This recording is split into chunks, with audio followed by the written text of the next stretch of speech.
Right, I'd like you, if you could, go ahead and pull that horizontal kind of template out again, that plan template that we started to fill out earlier when we talked about audience and goals and messages. And then we're going to talk a little bit now about what we're going to do. When you go back home, you're going to say, when are we going to do this? And then how are we going to resource it? But what we're going to do, we'll talk about that a little bit. And I'd like you to make some notes. And then, we're going to do a little sharing here about, gosh, we've talked about, here was my audience, and here is what I want to accomplish with them. Here are a couple of things that I want to let them know. And here's an idea that I have on how I might do that. So we're going to share a few examples before we go as a way of beginning to kind of fill this plan and fill this template out so that when you return home, you have a sense of how can I now start building on this, that I understand this kind of thought process, if you will. And this is kind of the hard thinking work. It's kind of like my wife who keeps me centered. The other morning, I absolutely could not find something, and she knew I was late for an appointment as usual, and she was kind of trying to look in the usual places to find it, and I just had stopped, and I was doing this, and she says, why aren't you looking for it? And I said, I am, but it's here because I'm trying to center and figure out, before I do this, where I need to head. And so that was a reflection on the notion that we're really trying to do the same thing here. Before we rush about, because gosh, you just saw how much work there is we could do. It's not about volume, it's about that kind of idea and that focus. So it's hard work to do this, but it's kind of what else is new, but that notion of this frame, and I love this image because it says everything about planning. And a conversation I had earlier with someone, we talked about these different audiences. Are we really trying to reach the people we serve? Or are we trying to reach the people who are giving us the money or their time or some other resource to better enable our mission to do our work? Where do I focus my attention? And part of that conversation back was, well, the people we're serving are constantly coming to us, but the people we need, they don't really know what we're doing. So in effect, we're starting to create some of those priorities, perhaps, that allow us to frame that landscape in and decide we don't have a lot of time, we're not cloning people, we don't have a lot of money. What's the few things that we could do to make a difference here in our plan? And that's really the focus on that piece of paper. And remember this kind of image. What's in that landscape? What is it that I really need to try to see here? And I want to come to really talk about, just give you 4 other ideas on ways of reaching out. And then we're going to spend a couple of minutes, again, in reflection, as you might write an idea or 2 down, and then we'll kind of share together. So we'll talk about these. How can we do something? What was that, drive-through prayers?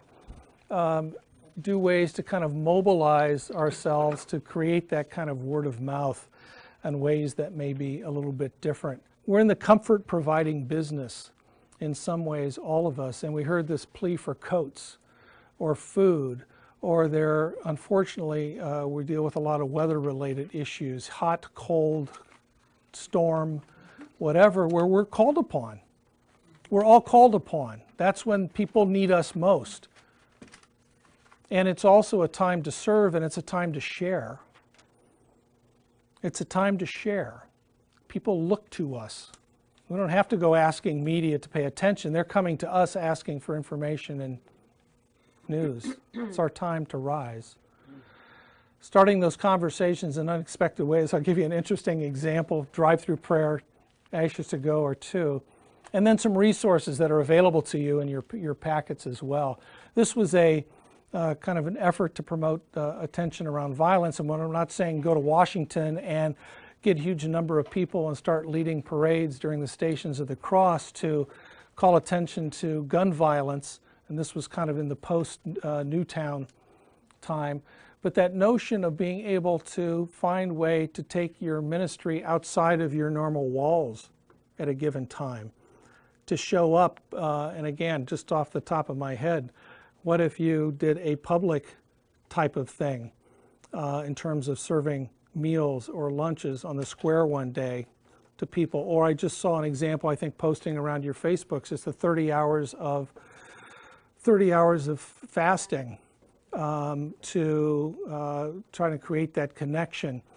So those kinds of ways of taking the essence of what you do and moving it outside of those walls start creating those unexpected connections.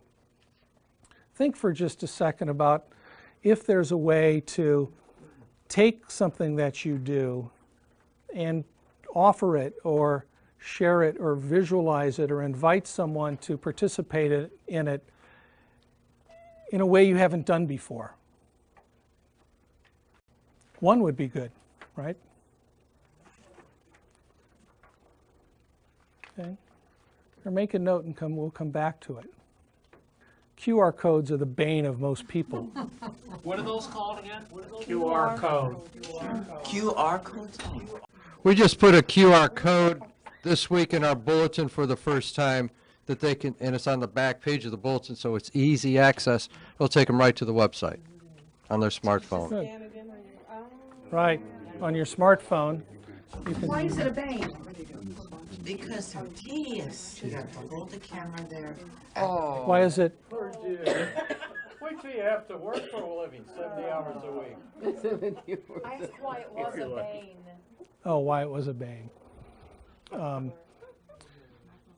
The notion in this particular graphic was posted actually on the streets in New York, and it took you to the Episcopal Church website. Was that a joke? No, No. not at all. Curious, what does it go to? There's nothing there. And they all of a sudden started seeing more visitors to the site, exposing people to the church in unexpected ways. And the theory was that we're going to see a lot of people walking up and down these certain streets these were posted on, young adults, young professionals, probably a lot new to New York, many of those not having a church home. We're going to surprise them, and we're going to say, look, we're here. So anyway, again, this is simply an idea. I'm not telling you to go out and do this, but this is a way of saying... I'm curious, where were these put?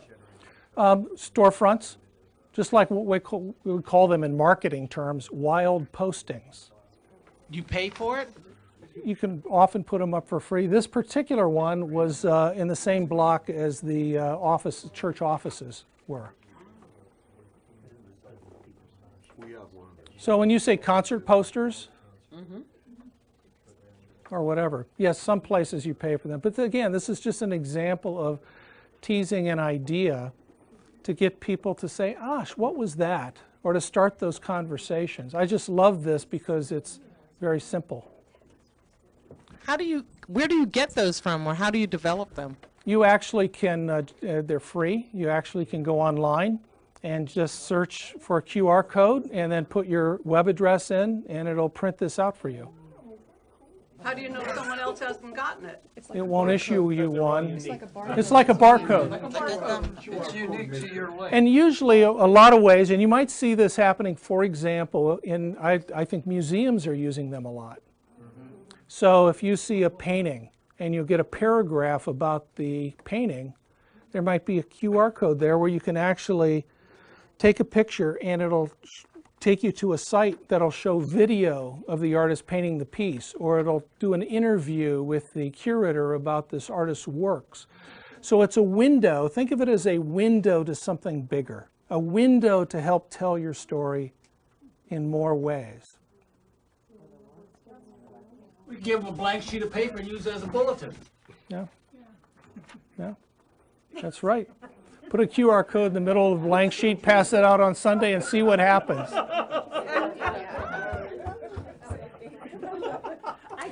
I'll be very interested to find out on the bulletin that you've put the QR code in, what happens with your website. And I would bet the first Sunday, not much. the third Sunday, a little more, and all of a sudden, if there are some things that people have found on the website that they didn't expect, that they saw through that picture, they're going to start talking. And when's the last time people started talking about what you were doing or something that was there? So again, these little cues become those sparks. Kathleen? We just developed a QR code that takes you straight to our electronic giving page at St. Paul's. So, and I think about this for your ministries. There are lots of people out there who would love to give to what we're doing, and we make it easy for them. Just go right here, boom, it goes right to the page. You enter the information, and you got the money right away. Thank you. Great example. It's not that hard. Thank you. Right. This isn't for everybody. Again, it's just an example of saying, is there something simple that you can do here? We have another comment? You know, there's a whole generation of people who don't write checks. You know, they don't even have a checkbook. Everything they do is online, and all the giving is online. So you want to be able to make it easy for those who are already giving online to give to us.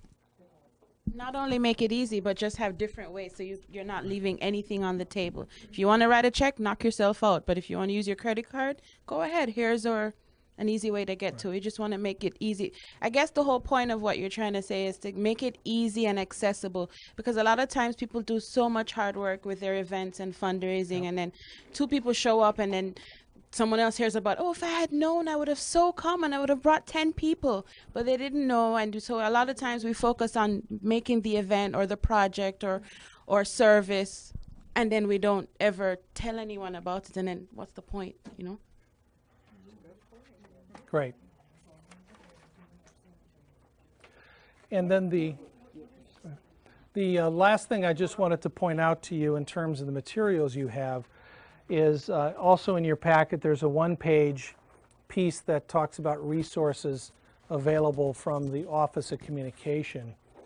And again, what you'll find in there are a couple of different types of things that are available and downloadable from the website that we've talked about, the information and material on the Facebook, the topics that we had shared, and a couple of other things too. Each of the past 2 years, and now this third year, there are actually going to be 2 major events. We've talked about topics like the environment and racism, and have done webcasts that are and workshops that are videotaped and available. What we found this past November with the state of racism is that there were literally dozens and dozens of congregations that held viewing parties, that held discussion groups, and are continuing to, from around the country, as a way of inviting not only their parishioners in, but also others in the community that shared a similar interest in that particular topic. And these will continue to be made available. And this is programming that can really, if the connection is right, make a difference for you. And there are facilitated discussion guides as well. And if I don't know if any of you have seen this series of videos that have been posted around transforming churches. I just pointed out, I'm not going to play this because of our time, but the Beans and Rice Ministry is a great example of some of the food ministries that have helped stabilize and grow congregations that have somewhat atrophied over time. But there are really wonderful, compelling stories here to share. And if you have a few minutes, these are so inspirational in terms of new ideas and techniques people have used and what they've done. And I really encourage you to look at these and tap them and to call the contacts on the page, myself, Neva, and Ann, for help that you need, or ideas or referrals or references that can help you in your work. Okay?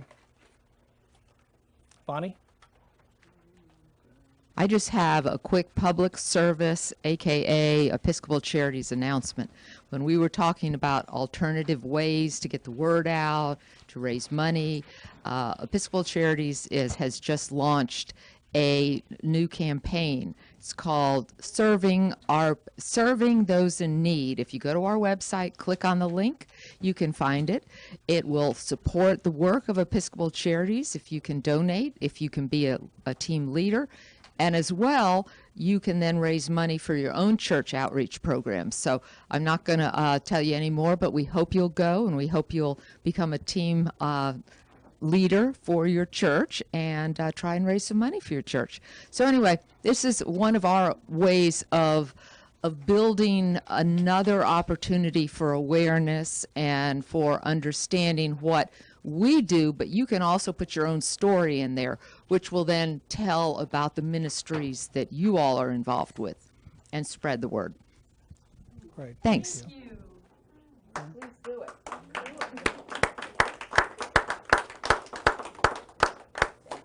I want you to take your templates out. And what I'd like you to do is to, back to that darn thing again. What I'd like you to do is just spend a few minutes in reflection about that kind of what are we going to do.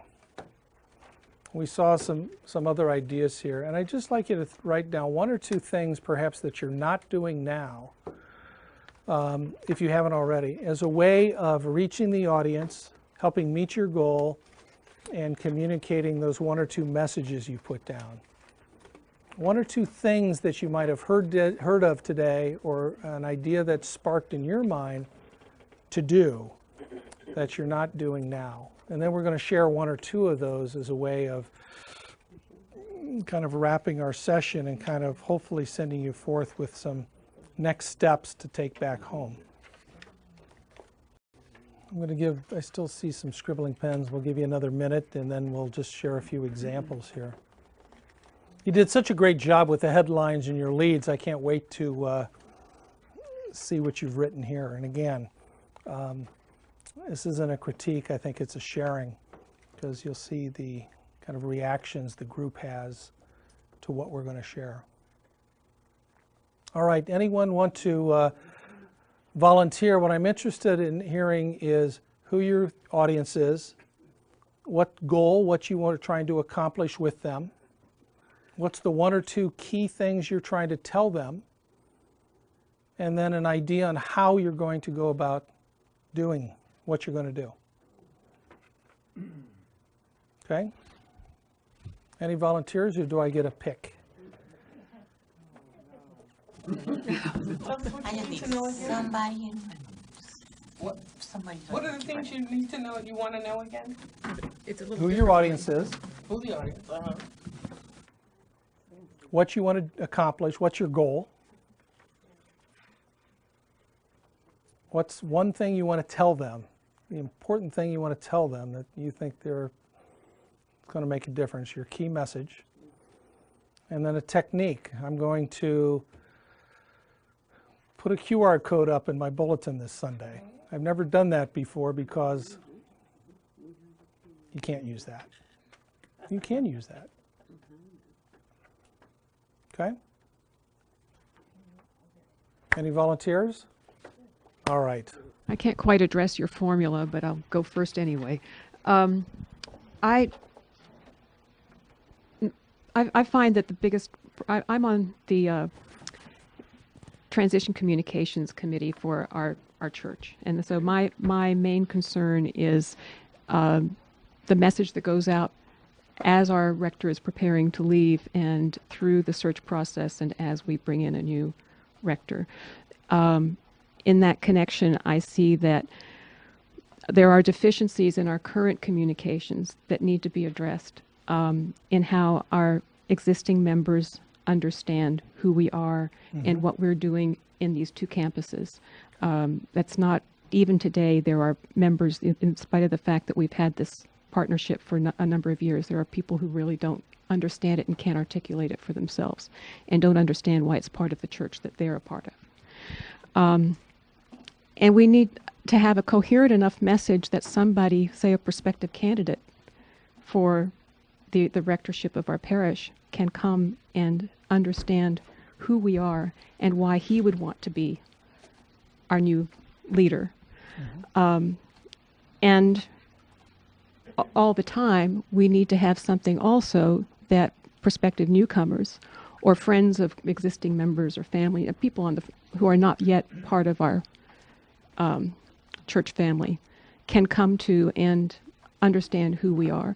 So I put that we need to go back to basics long before we decide what our message is and who our audience is. I have a sense of who we want to target, but I don't know how they get their information and what really is relevant to them.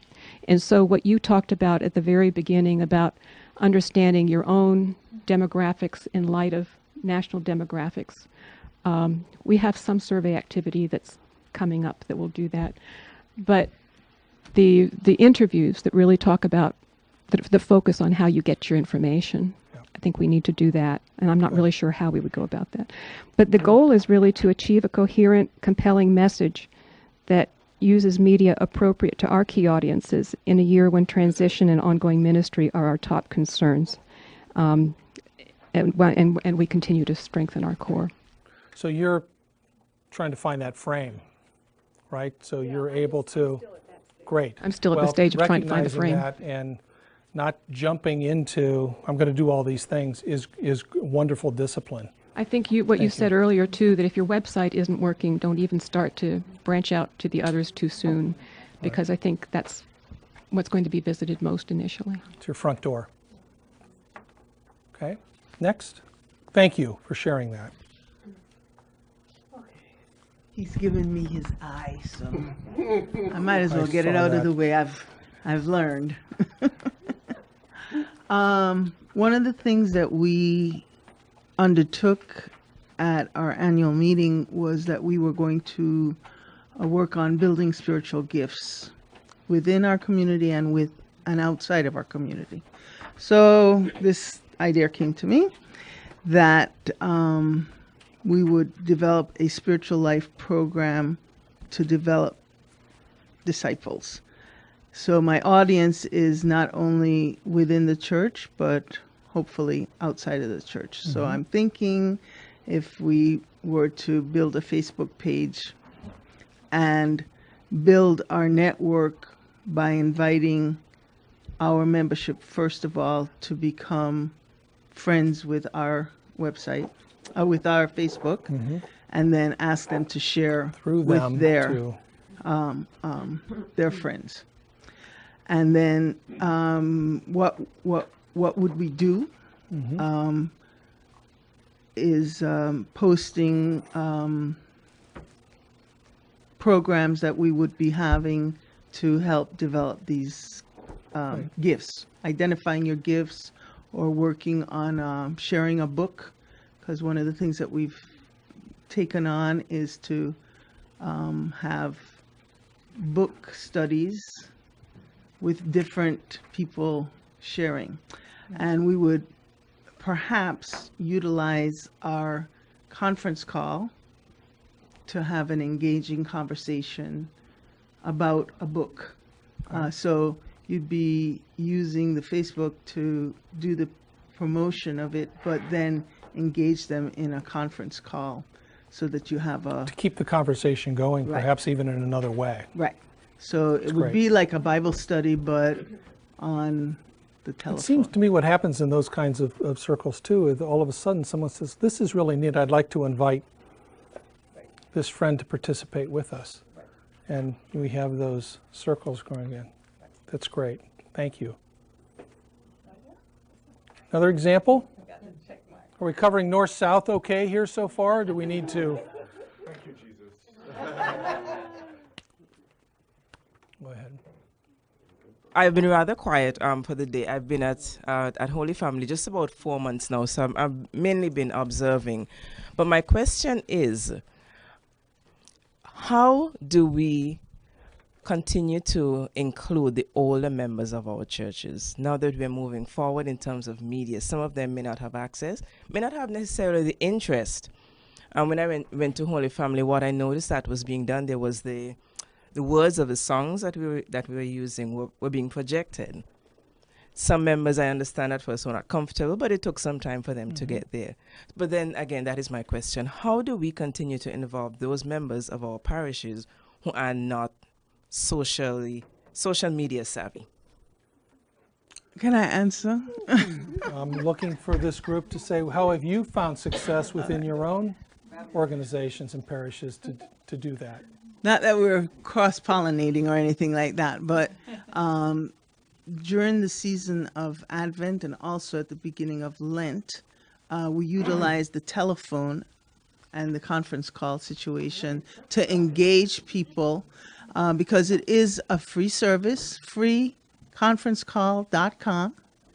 You can set up an account, costs you nothing, and you can just invite people to phone in. They can listen or they can participate. You can make it a listen-only situation or you can get them to participate. So most people have cell phones now, even the old folks. And landlines even work when you call into freeconferencecall.com. Yes. But, you know, a lot of them don't want to use the landline because it costs money. A lot of money. So that's one way that you can engage your older population because the phone is not so foreign to them. Right, freeconferencecall.com.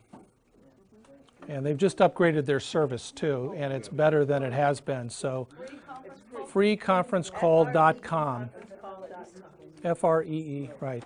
And you will get assigned your own number, and particularly calling locally, or if you have a cell phone service, you're not 5 minutes. It's so a long distance. It is a, right. you know. It's an out of state.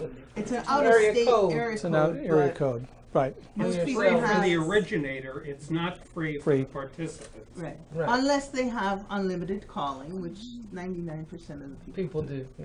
Yeah. If you have, we have a lot of volunteers who are already on Facebook because they want to look at photos of grandchildren and things like that. And so we've paired them up with other people who have no knowledge of Facebook just to show them the advantages of being able to get on and be able to be closer to grandkids and photos and stuff like that. So they sort of incorporate the whole thing, not just our Facebook page, but they help them get set up so they can access family. Any other thoughts or suggestions? I think part of it is trying to say if they're not on that media, then obviously that's not a good way to reach them. I might ask them, what's the best way for us to share with you? Day, time, place, channel, whatever. I always believe in trying not to guess. Even if I can get to 5, 6, 7 individuals, my guess is what we hear. If we see a trend going there, that's a pretty good way to get started. Yes. How important is it then, like listening to her talk about the hashtags and all of that, how important is it to have more than one person who's really administrating your media, right? So that some of the things that older people may like websites, some people are going to do the Facebook, younger people are going to do Snapchat or whatever. And so, you know, how important, yeah, I got it right, yeah. So how important is it though then if you like want to engage young adults in some part or some ministry and that sort of thing to really utilize people of that right demographic to do your stuff? Well, I think particularly if you're trying to use social media techniques to attract young adults, and I would say young adults today is in some ways, you know, you've got your, I would say, you know, 12 to 25, but I really would look to individuals who are, you know, like my daughter who's 20, conducts her life via Snapchats and texts these days with all of her friends in social circles. But it's the difference between the kind of conversations we were hearing earlier and the kind of overarching ideas that I would share with you is that let's tap the people who are in the audience whenever we can, particularly in our communities, because we'll just be amazed by what they bring to the table and how they can teach us about new ways to reach those communities. One thing we have doing at Holy Family is to have the computer lab use and training, making it wide available but of course target our older persons, and not just within the congregation, but it's open to the community. So there is evangelism, there is outreach. And what I've seen working with senior centers before and things like education around the Affordable Care Act is that so many were spending time not just for the programming at their centers, but to be able to access the internet, use computers as well, and even at public libraries. So to be able to share and provide information in public spaces is a great way of doing that. Okay. All right. Well, I'm not sure this particularly addresses social media, but one thing that my congregation in Manhattan did was we did an oral history with our seniors, and what it did was it brought together. It became intergenerational, so it brought. It was really wonderful because younger people were interviewing older people whose wonderful stories were about to be lost. Oftentimes they didn't know each other because they weren't in churches often, or they were homebound. And we wound up publishing the book, I think Lives at St. Luke's. But the stories were just amazing, and it preserved the history of the church, and it created this new intergenerational type of these relationships that were just remarkable, and people came into the church too and became a part of it. So I know it's not specifically, it kind of goes back to basics, but it was a way that that we brought the community together and we honored our elders. Thank you. Okay, good. We have reached our appointed time. And I see a lot of other stories and examples that could be shared as well. But hopefully you have a kind of basic framework that you can use and reflect on when you go back and ask yourself those questions. Remember that mnemonic, that picture of that frame, and to say, let's think about this, because there are so many hours in a day, week, month, year. What do we really do to make a difference? What you know is there's a tool set available to you. You know that there's a group of people within the diocese who have great expertise on some of these problems. And you know there's some resources here. But please look before you run, walk before you run, because you're going to make progress toward your goal. And I thank you. You've been a great group to be with today, and I see a lot of smiles yet. Thank you, Rick. Thank you so much. We so appreciate Rick Miller being with us, and thank you all so much. And we'll keep this going. And again, Rick and our wonderful videographers, thank you so much. And